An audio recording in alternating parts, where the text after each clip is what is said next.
So hey guys, welcome to my channel zoology vibes. Hope you are good and fine. So आज हमारा lecture number 3 है file arthropoda का। और आज के लेक्चर में हम क्लास आर्किनीडा कवर करेंगे, जो सब फाइलम कैलिस्ट्रेटा का क्लास नंबर 2 है, उसे कवर करेंगे। प्रीवियस लेक्चर में हमने इसका क्लास नंबर 1 कवर किया था, विच इज़ मैरस्टोमाटा। और उसके जो दो सब फाइलम थे, सब क्लास थे, जिफोरोसोआ और यूपेट्रिडिया को कवर किया था। सो आज के लेक्चर में हम आर्किनीडा को कवर करेंगे। सो स्टार्ट करते हैं हम अपना आज का lecture.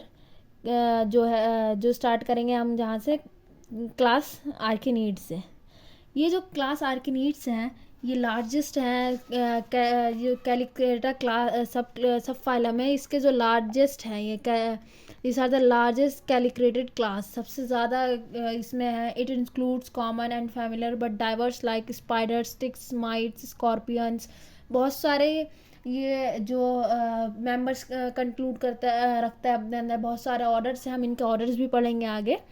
So arachnids are one of the oldest class of Arthropoda. सबसे पुरानी क्लास है आर्थ्रोपोडा की। The fossils form dating back to Silurian period. Silurian period बहुत पुराना टाइम है, बहुत पुराना टाइम है। और जब से ही आर्किनिड्स के जो मेंबर्स हैं वहीं से देखे जा रहे हैं। मोस्ट लिविंग आर्किनिड्स आर टेरेस्ट्रियल, ज़्यादातर टेरेस्ट्रियल होते हैं, जिसके वजह से इनका जो एपिक्यूटिकल, जो एपिडर्मल के ऊपर क्यूटिकल होती है, वो वैक्सी हो गई है, ताकि वाटर जो रिड्यूस हो वो कम हो। वैक्सी हो गई है, हार्ड हो गई है थोड़ी, ताकि वाटर का लॉस जो है वो कम हो। The appendages become better adapted for terrestrial locomotion के लिए जो इनके अपेंडिजेस हैं वो ज़्यादा डेवलप हो गए हैं, मतलब अच्छे से अडेप्टेड हो गए हैं। इनके जो अपेंडिजेस हैं लोकोमोशन के लिए, ज़मीन में रेंगने के लिए।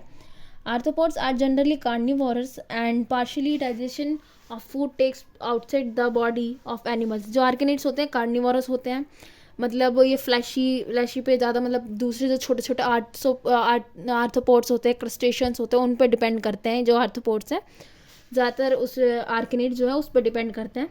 इनका जो पार्शियल डाइजेशन होता है वो इनकी बॉडी के बाहर हो जाता है। इनके बॉडी के बाहर कैसे होता है? The small arthropods capture as prey killed by pedipalp. जो पैडी पैली होता है, इनके जो माउथ के पास, माउथ से आगे होता है पैडी पैली, वो कैलिसरी, उससे ये फूड को आधा वही मार देते हैं, वहीं से कैप्चर करते हैं, वहीं पे किल करते हैं। The enzyme from the midgut are poured over the prey by the chelicera. जो एंजाइम होता है, इनके मिडगट में एक एंजाइम प्रेजेंट होता है, कैलिसरे, जो भी ऑर्गेनिज्म होता है, जो भी इनका प्रे होता है, उसको बाहर से ही आधा मार देते हैं।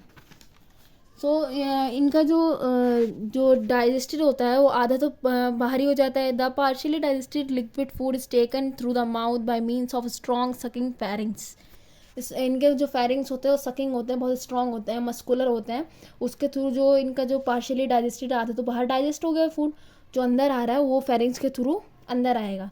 जो इनका जो इंटेस्टाइन होता है, जो भी गट होता है, वो 3 पार्ट में डिवाइडेड होता है, fore gut, mid gut and hind gut.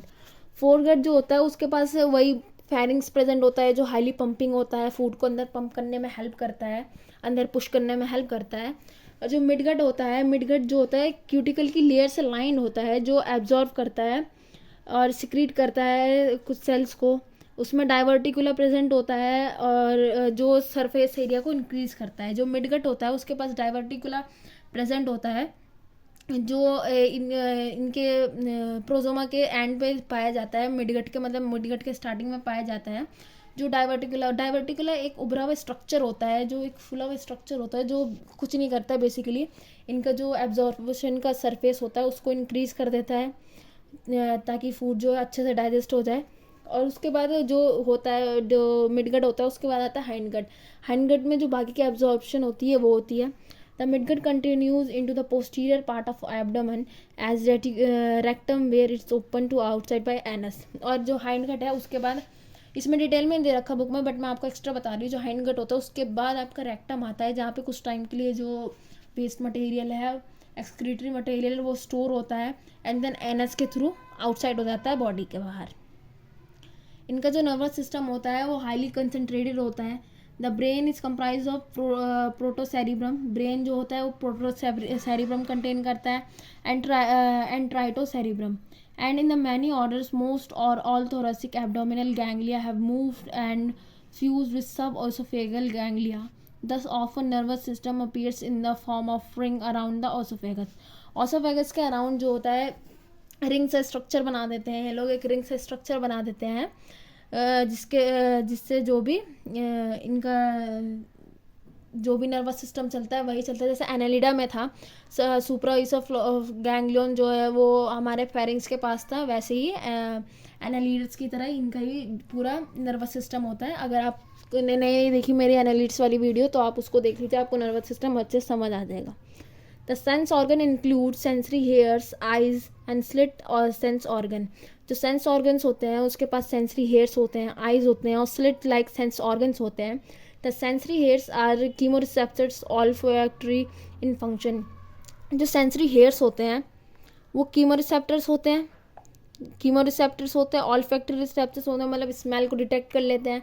The slit sense organs which occur singly or in a group respond to change in tension of exoskeleton load, stress and locomotion, gravity and to airborne vibration. जो ये group में present होते हैं, जो भी ये slit like sense organ present होते हैं, ये मतलब प्रेशर को डिटेक्ट कर लेते हैं, इनके ऊपर कितना प्रेशर आ रहा है, लोकोमोशन को डिटेक्ट कर लेते हैं, ग्रेविटी को डिटेक्ट कर देते हैं कि ग्रेविटी के अगेंस्ट तो नहीं जा रहे हैं.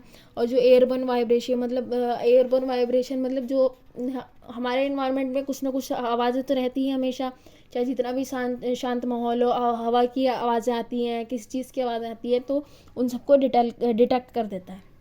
The slit organ occurring in group are called lyriform organ. जब ये स्लिट लाइक ऑर्गन जो होते हैं, ये सारे ऐसे स्लिट लाइक ऑर्गन होते हैं, जब ये ग्रुप में इकट्ठे होते हैं, जब ये सारे ग्रुप में आ जाते हैं तो इन्हें लिलीफॉर्म ऑर्गन कहते हैं. Some mites have special type of sensory organ known as pseudostigmatic organ for monitoring air current.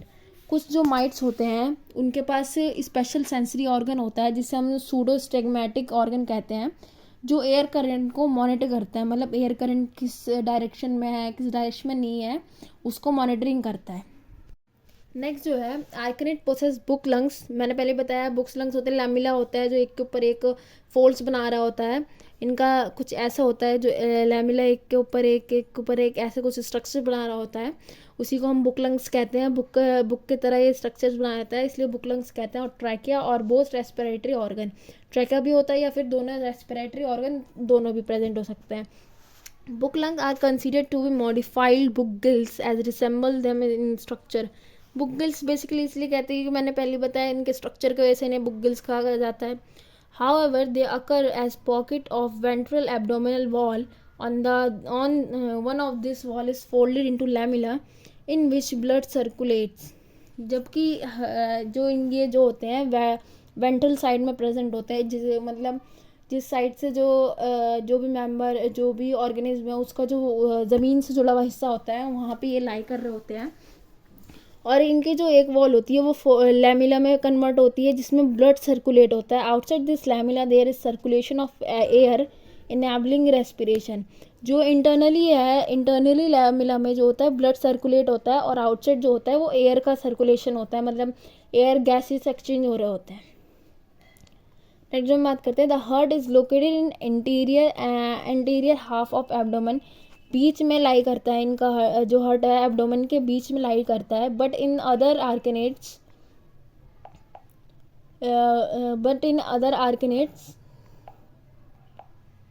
Varying degrees of reduction in number of ostia are found.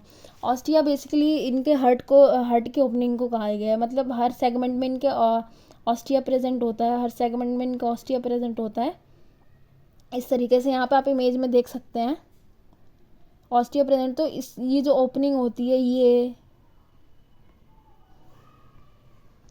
Just a second, ये सारी जो ओपनिंग होती हैं ये इसे ostia कहते हैं. ये बेसिकली ऑस्टिया है, इसी को ऑस्टिया कहते हैं. जो हार्ट्स होते हैं वो चैम्बर्स में प्रेजेंट होते हैं, लाई कर रहे होते हैं, हर सेगमेंट्स में होते हैं, इसलिए ऑस्टिया कहते हैं उसे.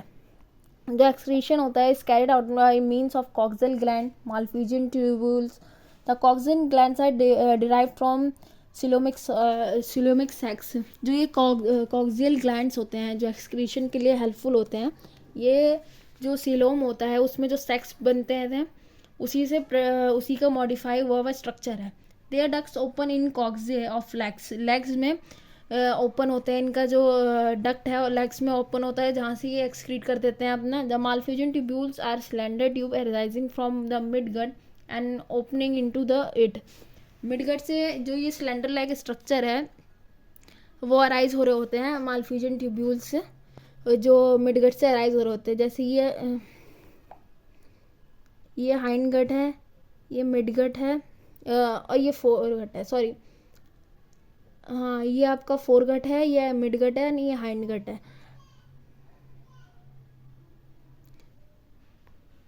तो इधर से ये मालफिजन ट्यूब्यूल कुछ इस तरीके से यहाँ से अराइज हो रहे होते हैं मिड गट के एंड से। ये मिड गट है, ये हाइंड गट है, और ये फोर गट है। यहाँ से ये मालफिजन ट्यूब्यूल है जो अराइज हो रहा होता है। यहीं से जो मालफिजन ट्यूब्यूल है अराइज हो रहा होता है from the mid gut and opening into it. उसके ओपनिंग से यहाँ से भी अराइज हो रहा होता है जो मालफिजन ट्यूब्यूल है, और यहाँ से भी अराइज हो रहा होता है। सो अब हम जो नेक्स्ट बात करते हैं, तो अब हम बात करते हैं इनकी गोनैड्स की। गोनैड्स इज आइदर सिंगल और paired genital opening on second abdominal segment. Sperm transfer is through spermatophore, a bag of sperm, male deposit of spermatophore to which the female is attracted most. The arachnids exhibit a complex courtship or precopulatory behavior preceding mating. इनके जो gonads होते हैं या तो वो single होंगे या वो पेयर्ड होंगे, और जो भी जेनाइटल ओपनिंग होती है जहाँ से स्पर्म्स जाता है वो सेकंड सेगमेंट्स में प्रेजेंट होती है। एब्डोमेन का जो सेकंड सेगमेंट होता है वहाँ पे प्रेजेंट होता है। स्पर्म जो ट्रांसफ़र होता है वो स्पर्मेटोफोर के थ्रू ट्रांसफ़र होता है, स्पर्मेटोफोर के थ्रू होता है। अ बैग ऑफ स्पर्म जो होता है, male deposit a spermatophore to which female is attracted. Male जो है स्पर्मेटोफोर जो है अपने अंदर कैरी करके रखता है, थोड़ा मतलब इनमें कुछ शो करके रखता है जिससे फीमेल अट्रैक्ट होती है। Most of the arachnids exhibit complex courtship and pre copulatory behaviour preceding mating. बहुत सारे जो होते हैं प्री कॉर्पुलेटरी बिहेवियर शो करते हैं, मतलब जैसे फीमेल को इम्प्रेस करने के लिए वो आपस में लड़ाई करते हैं। बहुत से उसमें देखा होगा आपने, आपस में वो लड़ाई करते हैं, उसके बाद वो जो जीतता है वो कॉपुलेट कर देता है फीमेल को। The female of many of arachnids brood their egg in their reproductive tract and give birth to life, develop young ones. जो फीमेल होती है वो यंग वंस को देती है। विविपेरस होता है, विविपेरिटिंग में कॉमन्स होती है आर्किनिड्स में। जो फीमेल होती है वो अपने रिप्रोडक्टिव ट्रैक्ट में ही जो भी फर्टिलाइज एग होता है उसको रखती है, बड़ा करती है। Particularly interesting, the silk gland are associated sprinters of many. इनमें सिल्क ग्लैंड्स पाया जाता है। सिल्क ग्लैंड बेसिकली जो स्पाइडर जो जाल बनाते हैं उसके लिए होता है, सिल्क ग्लैंड पाया जाता है। ये डिफेंस के लिए भी काम आता है, इनके जो सिल्क ग्लैंड्स हैं ये डिफेंस के लिए भी पाया जाता है। The spindles of spinning organ are modified appendages. जो इसका जो स्पाइनिंग ऑर्गन है वो मॉडिफाइड होता है अपेंडिजेस का। They bear a number of spigots reservoir and opening of silk gland. बहुत सारे इनके पास नंबर होते हैं, बहुत सारे ओपनिंग होती है सिल्क ग्लैंड के लिए। बहुत सारे मतलब जहाँ पे ये स्पीगॉट्स जो होते हैं यहाँ पे जो ये सिल्क होता है ये रिजर्व रहता है, और ये जो ओपनिंग होती है सिल्क ग्लैंड की बहुत सारी तरीके से होती है। The silk gland themselves are large with reservoir, the duct opening on the spinnerets. जो डक्ट हो रही होती है वो स्प्रिंटस पे हो रही होती है। The silk plays a very important role in life of spider. Spider के लाइफ में बहुत इंपॉर्टेंट रोल प्ले करती है।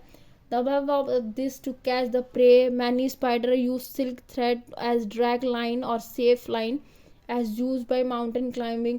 Climbing के लिए होती है, प्रे को कैप्चर करने के लिए होती है, प्रे को कैप्चर करने के लिए होती है, उनको जाल में फंसाने के लिए होती है। बहुत काम आती है, इनके ककून बनाने में काम आती है। जो ये सिल्क स्पिंटर्स से जो सिल्क प्रोड्यूस होता है बहुत यूज़फुल होती है स्पाइडर के। सो आज का ये लेक्चर हमारा यहीं पे ख़त्म होता है। उम्मीद करती हूँ आपको मेरी वीडियो पसंद आई होगी। सो वीडियो को